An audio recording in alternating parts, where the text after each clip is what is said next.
Testing 1, 2, 3. Testing 1, 2, 3. This is Radio Free Mormon on the air, broadcasting behind enemy lines.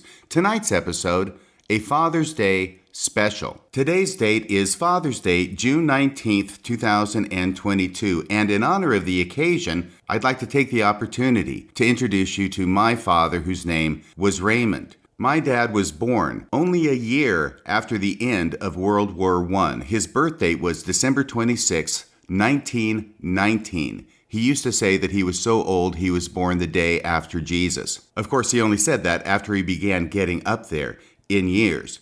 My dad passed away on March 9th, 2011, at the ripe old age of 91. But a year and a half before he passed away, he was up from Texas visiting me, and on July 23rd, 2009, I set my dad down at the kitchen table, got my old tape recorder out, put a cassette tape in, turned it on record, and began asking Dad to tell some stories about himself and about us as children. My dad and my mom had 3 children, all of them boys. I am the youngest. Surprise, surprise. I'm the baby. Gotta love me. The oldest son was born in 1955. His name is Mark. That's my oldest brother. The middle son is Cam, and he was born in 1958. I was born in 1960, and after I was born, I guess they figured they couldn't do any better, so they stopped having kids after that. At least, I choose to believe that was the reason they stopped having children after me. I have kept that cassette tape with me ever since that time, though I had not listened to it again until recently. I have now taken that audio tape and converted it into a digital file so I can share bits and pieces of that interview with you today.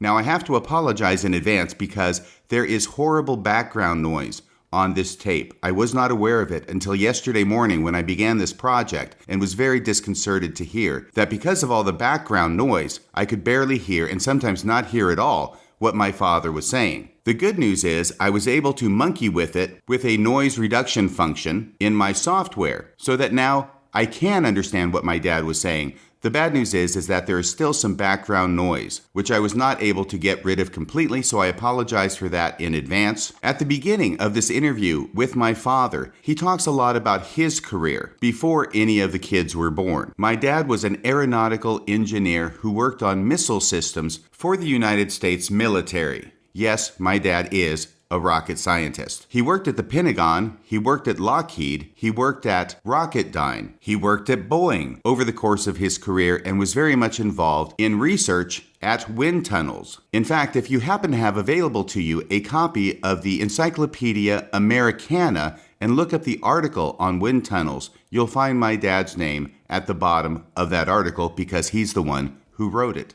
I think the only other thing you need to know to understand the stories my dad tells as I play them is that when I was born in 1960, we lived in Palo Alto, California, but we moved from there in 1963 to Waco, Texas, so I have no really independent memories of my first 3 years in California. But that's okay because my dad remembers a lot of stories that happened there just the same. In fact, the first story he has to tell involves me when I must have been only 2 or 3 years old because it happened in Palo Alto, California. TV sets were just becoming popular and my mom and dad had resisted the idea of getting a TV for the home. But my folks eventually relented and did get a TV for the house after the incident my dad describes in this first story involving the links I would go to even as a 2 or 3 year old to watch TV. And while we were living there, we had a little problem keeping the in. I remember that this place had an adobe wall over on the back and around the sides.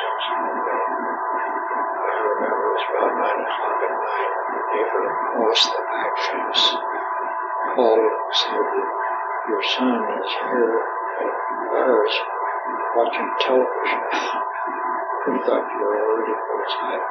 Found out what had happened was that he'd unlocked the French windows, went out, climbed over the wall, and apparently he had knocked on the door and they took him in over there. And he was sitting over there watching television or something like 9:30 at night. So, but I didn't even know you were gone. So the only solution I had was to put a lock on the damn thing and wire up the the windows where you couldn't get out, and so forth. That was the only real incident we vanished. How old was I? Let's see, it must have been,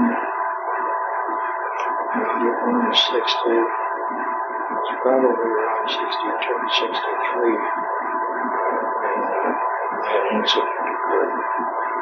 You were 2 or 3 years old.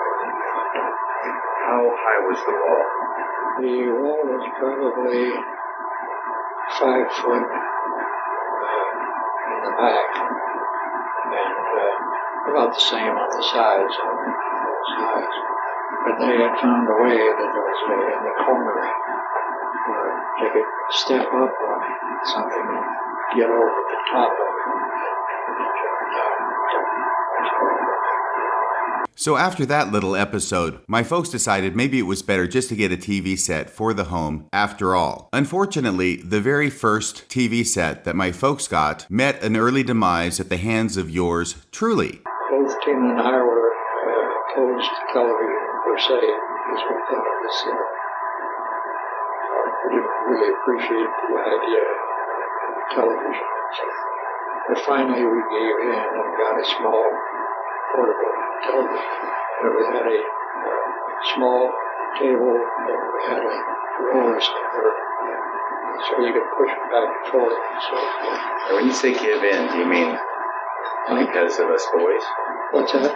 You say you gave in and got a television. Is that because of us boys? Yes, I think so, because, the reason why when we had to pull you out, you were sitting over there watching the neighbor's television. So there was a real yam on your part to have a tenant if you wanted. But as I remember, we got this one and managed to push it around, tipped the thing over and broke it. The very first one. And so we had to find some better way of keeping it up that you couldn't move it around and dump it over. But we didn't break it and get you a television at that time. It's one way of keeping you home. Stare up to the neighbors. The last story that my dad tells about us 3 boys in the house in Palo Alto, California, involves the unusual fact that every bedroom in that house apparently had a fireplace, including the bedroom for the boys. And it turns out that we 3 boys came up with new and creative ways of using the fireplace in our bedroom. I keep trying to bring you back to the fireplaces in California. Wasn't there a problem with those? The one in Mark's room? No. Oh, yes. I remember that we had fireplaces in the one, 2 bedrooms and one in the main thing. And I remember the occasion when you chose up sides and put your shoes in the fireplace and so forth. So at any rate, I was of the opinion I would just let you go barefoot if that's what you were going to do. And, at any rate, we did it. We disassembled the fireplace so it couldn't be used and so forth. And I seem to remember something about Cam putting toys in the fireplace. Well, there were 2 sessions of throwing things in there. It was the toys were the first things. Okay. And so we managed to get those out and so forth. It was when you all chose up sides and started putting your shoes in. In fact, you had to put all your shoes in the fireplace. Here we have an investment going by kid shoes for you. That was when I said, let them go barefooted. Overruled me. We did really fix it. After we moved from Palo Alto, California to Waco, Texas in 1963, a number of stories began to focus on strange and unusual animals that we 3 boys were lucky enough to get as pets. The first story involves, believe it or not, a monkey. Tina had ordered a monkey for you boys. I had no knowledge that she'd done it. She ordered it served over somewhere. So I remember coming home from work one day. So here I was faced with the fact that there was a monkey in the garage, and it was in the rafters. So at any rate, we had figured out and had a pen sort of thing with a door on it that we could get the monkey into it. But I couldn't get the dang monkey to come out of the attic. So finally we solved the problem by putting a banana in the open door of the little portable cage that we had for it. Stepped out and I counted to 5 and then opened the door and the monkey was in it. I just reached around and slammed the door. And so that's how we got him in there. He never did like me very much. I always wore gloves to handle him, but he proceeded to bite me on a few occasions and so forth.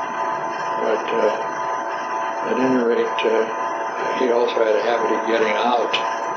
We did get a small wooden clay house made out of wood and so forth with a door and so forth on it that was at the back of the corner of the backyard. And it was amusing because we then had a moving rod or whatever, put it on a chain, put it around his neck, let him be out there and get out and so forth. I was amused to see that right at that back corner, just outside of our yard, was an electricity pole back there. And we had the fence all ours around. It's about a 5-foot fence, so 6 foot. But at any rate, we parked the monkey in a little house out there, and this thing here, and it was long enough that he could get up on top of it and sit on it. I was amused because I was out there when somebody came out from the electric man to do some work. And so I was there to see the person who put on his spurs or something they used to climb up the thing. On the other side, he walked up here, and here he was about 4 feet from this monkey sitting on the top of the thing. He was completely, he just did nothing for a while when he saw that monkey facing him. But that was one of the incidents that we had with our monkey. What was he called? What was his name? Tutor. Huh? Tutor. Okay. So, that was one of them.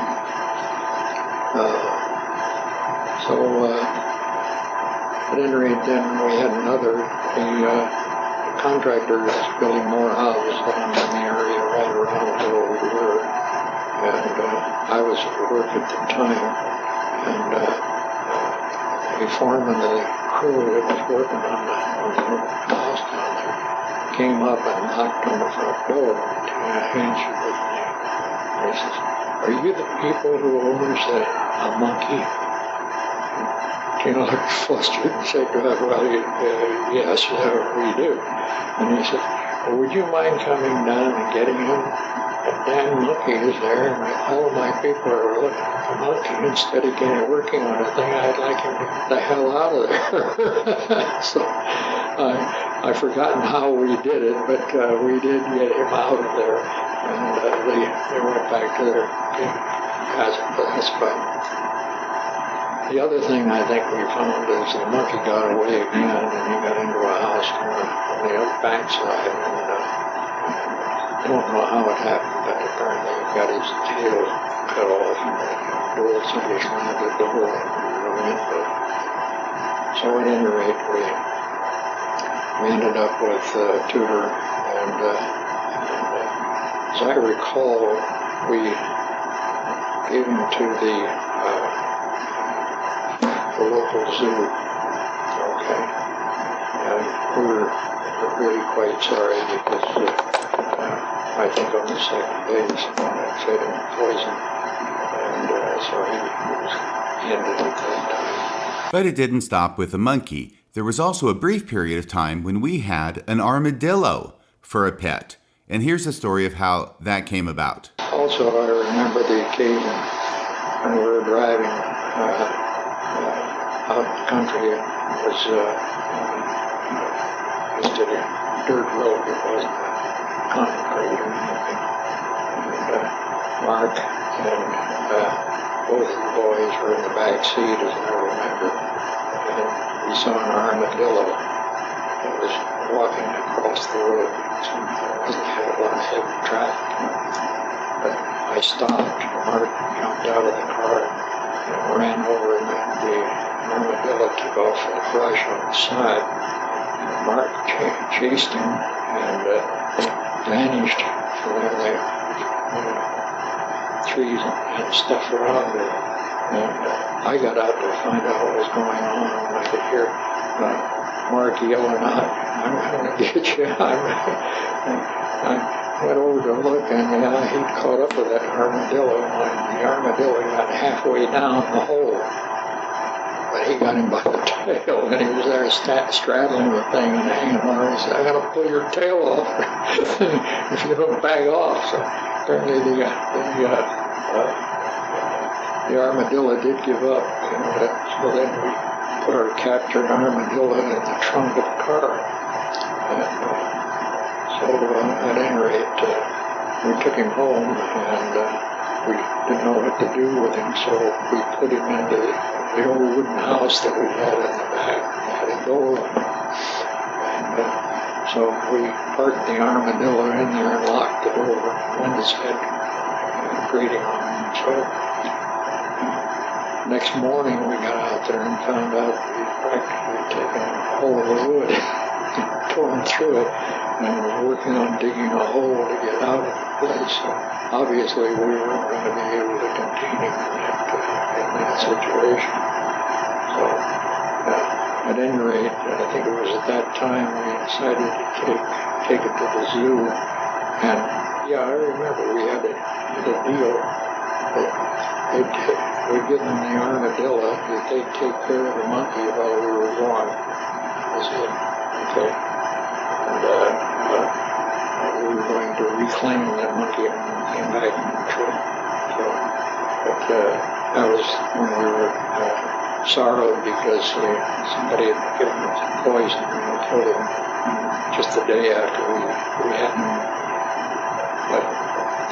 So that's the story of the armadillo that we had for a brief period of time in Waco, Texas. If memory serves, we named the armadillo Army. Yes, Army the armadillo. The next story has to do with a Welsh pony that I was lucky enough to have when I was a kid in Waco, Texas. Yes, I had a pony. Please don't hate me because I had a pony. It was a chocolate dapple Welsh pony that I gave the name Texas Ranger and called Ranger for short. My dad and my oldest brother Mark already had 2 quarter horses, 1 quarter horse each. I guess that makes a half. They were Palominos and they were brothers. My dad's Palomino quarter horse was named Honey Boy, and Mark's Palomino quarter horse was named Golden Dollar. But it is me and my Welsh pony, Texas Ranger, who serve as the focus for this story. Although in relating the story, I'm pretty sure my dad gets it wrong when he refers to Texas Ranger as a Shetland pony. He was actually a Welsh pony. But anyway, on a particular Halloween back in 1967 or 66 in Waco, Texas, when I came up with a bright idea of going trick-or-treating dressed as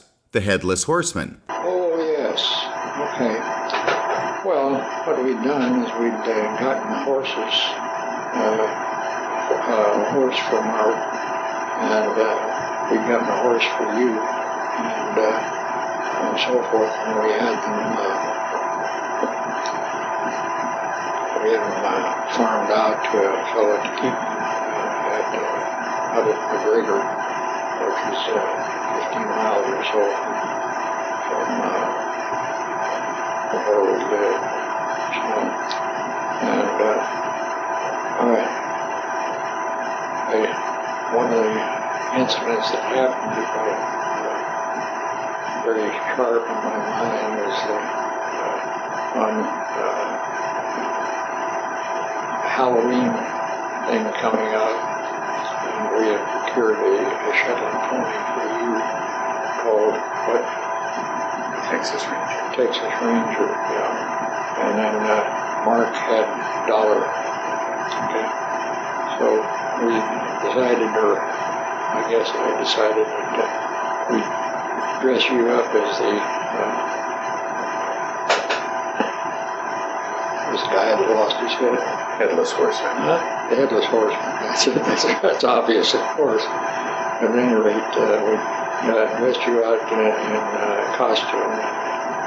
We put your mother's pantyhose that were black, put them over your head, and you had a pumpkin with eyes cut out and so forth. And here you were mounted on the Headless Horseman on this classy little Shetland pony. So we took you around in the neighborhood, took you next door. We parked you right on the front porch, and then we rang the bell, and I got out of sight. I opened the door and saw the Headless Horseman there. The guy was so taken away that he reached out, and grabbed hold of the reins and took him into the house, into the living room. And they were all very, very impressed with this whole situation. The next series of stories, once again, is placed in Waco, Texas. It has to do with the fact that we had 3 horses, well, 2 horses and a Welsh pony. And there was a need from time to time to get those horses and pony transported from place to place. We did not have a pickup truck or any big vehicle capable of towing a horse trailer, so my dad came up with the novel idea of getting a hearse. Yes, a hearse. As a family vehicle, sort of a cross between a station wagon and a pickup truck. And no, I'm not making this up. I suppose that as a little kid, I thought it was normal to ride around with my brothers in the back of a hearse. You know, the back part where they put the caskets. My dad got a trailer hitch attached to the hearse, and that's what we used from time to time to tow the horse trailer. Of course, we used it for other family occasions as well, and this sets the stage for the next cycle of stories of strange and unusual and sometimes humorous incidents that happened involving the family hearse. And then at some point while we were in Waco, you bought a hearse. Okay. Yeah, the problem here, we had horses up on the 15 miles away being done there. And we really didn't, if we wanted to take them to any particular area, we would borrow a trailer or a truck to haul the horses out there and so forth. And we got to the point where we didn't have a truck, okay, and I thought about the idea of getting a hearse that we could use for camping and so forth and so on, and also we could use it to tow the horse behind it and so forth. So at any rate, actually, so I wanted to get a car that was big enough for it. I hadn't really decided on a hearse. In fact, I went to look at the large Cadillacs that they had for resale and so forth. There was a large operation on that in Dallas. So I went up and looked at some of these things, but air conditioning was new, and the first Cadillacs that came out with air conditioning, all the equipment for the air conditioning was in the trunk. So you really didn't have any room for anything other than just the air conditioning system. So, however, I wasn't finding anything that was particularly good. But here, sitting next to him, was a row of hearses. And so I walked over to look at a hearse, and these were a large Cadillac with about a 2-foot extension on the thing for having a good thing that you could put hay and all that kind of stuff in. And the first one I looked at had a kludge of things mounted on runners and this sort of thing. Then I looked at the year later, and here they had one that had smooth things and rollers in it, so you could roll the casket in and out and so forth. Had the window in between the driver's seat portion and so forth that could be operated in a closed position. So it occurred to me that they looked like a classic solution to our problem for hauling horses, which we could rent, trailers and so on. So that's what gave me the idea to go ahead and buy one. It was a 1960 model Cadillac. So 1960, it was a 2 or 3 year old Cadillac. It's kind of interesting. The new Cadillacs, once they began to look a little thing, the top outfits that married people would then swap in their 2-year-old Cadillac and buy a new one. So that happened a couple times. So I got one that was about 4 or 5 years old, but I actually had 2 owners and 3 owners on it. And it turned out to be quite a solution. We had a number of interesting incidents. I know that we could drive down in town, and we kept the drapes in the car simply for privacy and so forth. I remember that Mark would sit in the back and play on his trumpet, and people couldn't hear us in the house next door. I do remember one day it was warm. Of course, it was not air conditioning. Before air conditioning was really fashioned in 1960. As I said, the new air conditioning were taken from the suitcase.